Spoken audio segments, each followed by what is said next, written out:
SSC পরীক্ষার্থীরা তোমরা কেমন আছো? তোমাদের শিক্ষা বোর্ড থেকে 2021 সালে পরীক্ষার জন্য সংক্ষিপ্ত সিলেবাস প্রকাশ করেছে। ইতিমধ্যে তোমরা অবশ্যই পেয়েছো। আজ সিলেবাস অনুযায়ী আমরা তথ্য ও যোগাযোগ প্রযুক্তি বিষয়ে আলোচনা করব। তোমাদের প্রথম অধ্যায়ে 3টি পিরিয়ড ভাগে ভাগ করা হয়। আজ আমরা প্রথম পিরিয়ড আলোচনা করব। এই প্রথম পিরিয়ডের 2টি অংশ নিয়ে আলোচনা করা হয়েছে। এক হলো 21 শতকে এবং তথ্য ও যোগাযোগ প্রযুক্তি। 2 হলো তথ্য ও যোগাযোগ প্রযুক্তি বিকাশে উল্লেখযোগ্য ব্যক্তিত্ব। তাহলে আমরা মূল বিষয়ে চলে যাই। 21 শতক ও তথ্য যোগাযোগ প্রযুক্তি।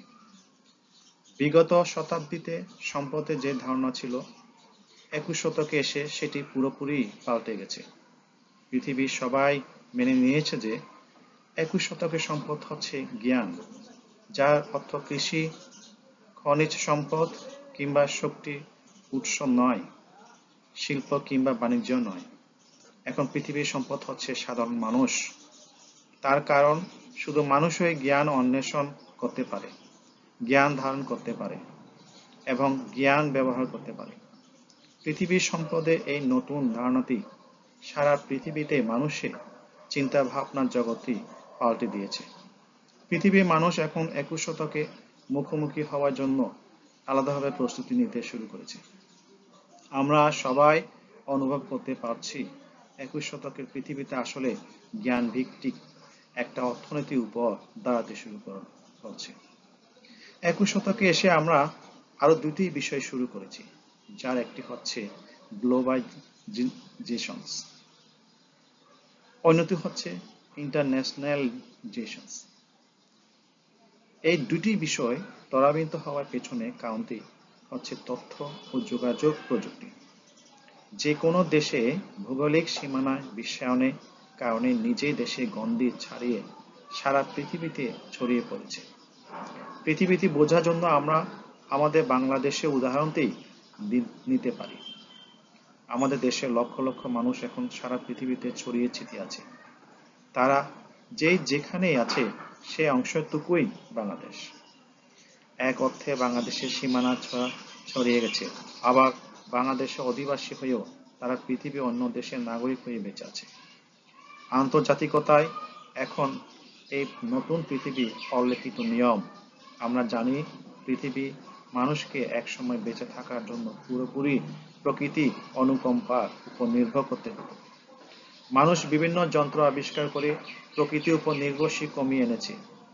অষ্টাদশ থেকে 19 শতাব্দীতে শিল্প বিপ্লবের পর মানুষ যন্ত্রের উপর নির্ভর করে পৃথিবীর অর্থনীতি নিয়ন্ত্রণ করেছে। পৃথিবী যে সকল জাতি শিল্প বিপ্লবে অংশ নিয়েছিল, এক সময় তারাই পৃথিবীকে নিয়ন্ত্রণ করেছে। 21 শতকে যখন জ্ঞানভিত্তিক অর্থনীতির সূচনা হয়েছে, তখন আবার সেই একই ব্যাপার ঘটছে। যারা জ্ঞানভিত্তিক সমাজ তৈরি করা বিপ্লবে অংশ নেবে, তারাই পৃথিবী চালিকা শক্তি হিসাবে কাজ করবে। এই নতুন বিপ্লবে অংশ নিতে হলে বিশেষ এক ধরনের প্রস্তুতি নিতে হবে, সেটি আমরা অনুভব করতে পারি। যদি আমরা বেঁচে থাকা সুনির্দিষ্ট দক্ষতাগুলো দেখতে চাই, তাহলে সেগুলো হবে পারস্পরিক সহযোগিতা মনোভাব, যোগাযোগ দক্ষতা, সুনাগরিকত্ব, সমস্যার সমাধানে পারদর্শী, বিশ্লেষণী চিন্তন দক্ষতা, ক্রিটিক্যাল থিঙ্কিং, সৃজনশীলতা এবং তার সাথে তথ্য ও যোগাযোগ প্রযুক্তির পারদর্শিতা।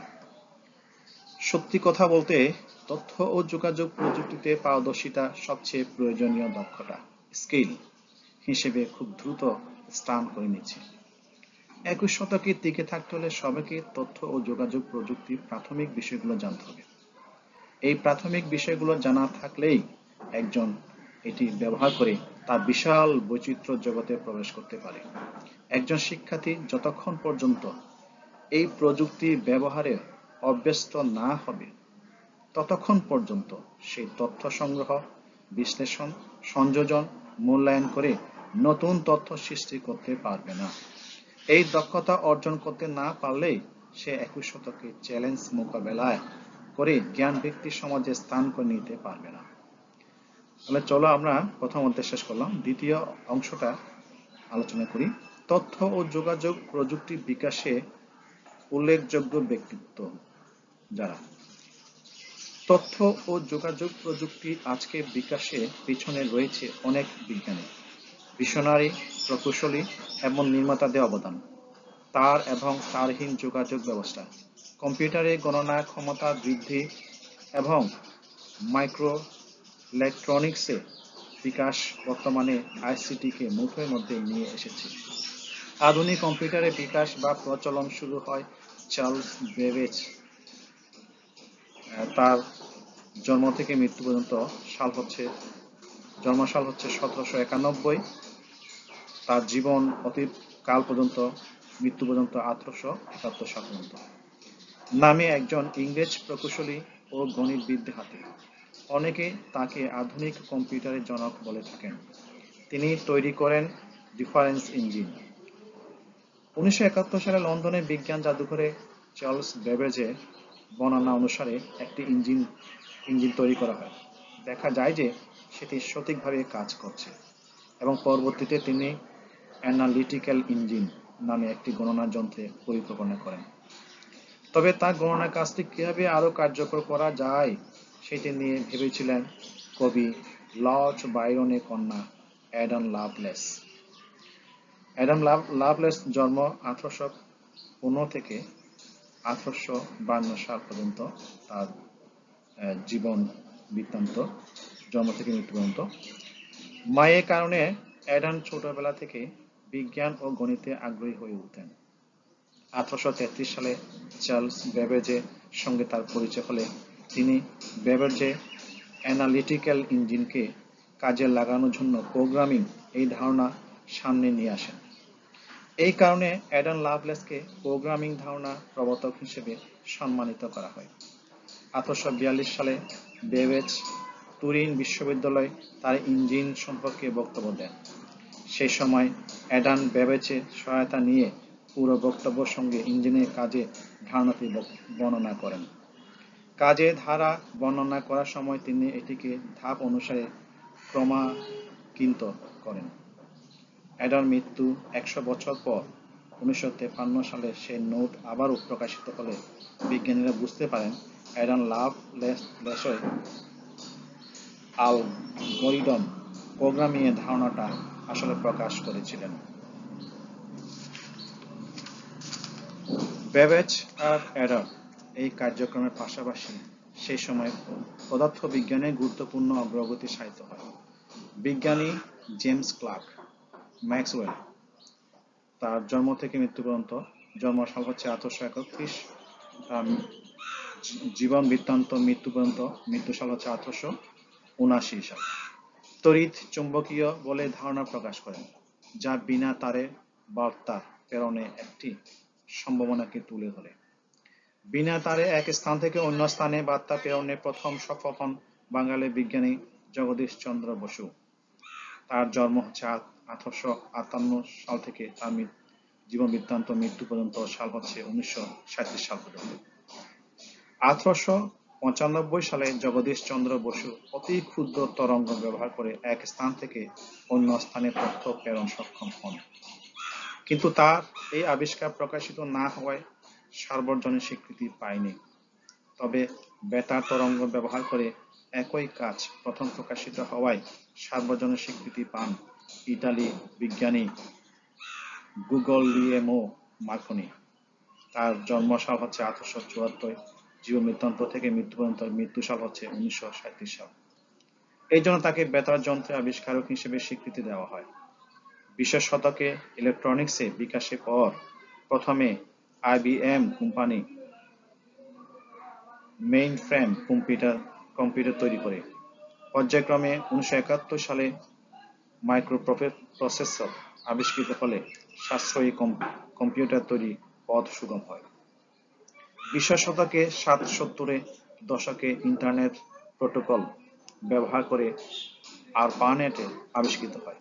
বলা যায় তখন থেকে নেটওয়ার্কের মাধ্যমে কম্পিউটার সমূহের মধ্যে আন্তঃসংযোগ বিকশিত হতে শুরু করে, আর এই বিকাশের ফলে তৈরি হয় ইন্টারনেট।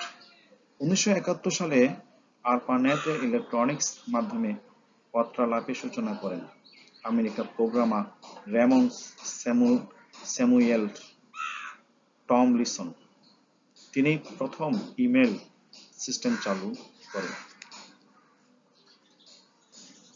মাইক্রোপ্রসেসরের আবির্ভাবের পর, বিশেষ করে যুক্তরাষ্ট্র জুড়ে সেটি ব্যবহার করে পার্সোনাল কম্পিউটার তৈরির কাজ শুরু হয়।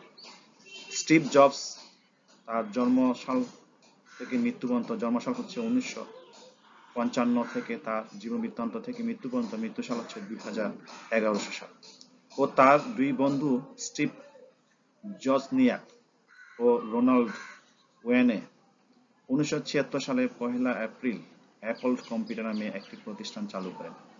প্রতিষ্ঠানটি বর্তমানে বিশ্বে অন্যতম বৃহৎ প্রতিষ্ঠান। অ্যাপলের হাতে পার্সোনাল কম্পিউটারে নানান পর্যায়ে বিকশিত হয়েছে।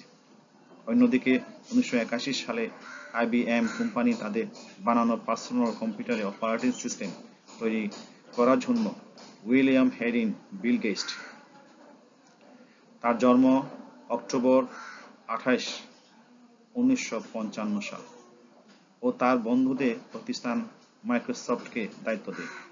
বিকশিত হয় MS-DOS এবং উইন্ডোজ অপারেটিং সিস্টেম। বর্তমানে পৃথিবীর অধিকাংশ কম্পিউটার পরিচালিত হয় বিল গেটস প্রতিষ্ঠিত Microsoft operating company operating system software দিয়ে। ইন্টারনেটের বিকাশকালে 1999 সালে একজন ব্রিটিশ কম্পিউটার বিজ্ঞানী হাইপারটেক্সট ট্রান্সফার প্রোটোকল ব্যবহার করে তার ব্যবস্থাপনায় প্রস্তাব করেন এবং তার বাস্তবায়ন করেন।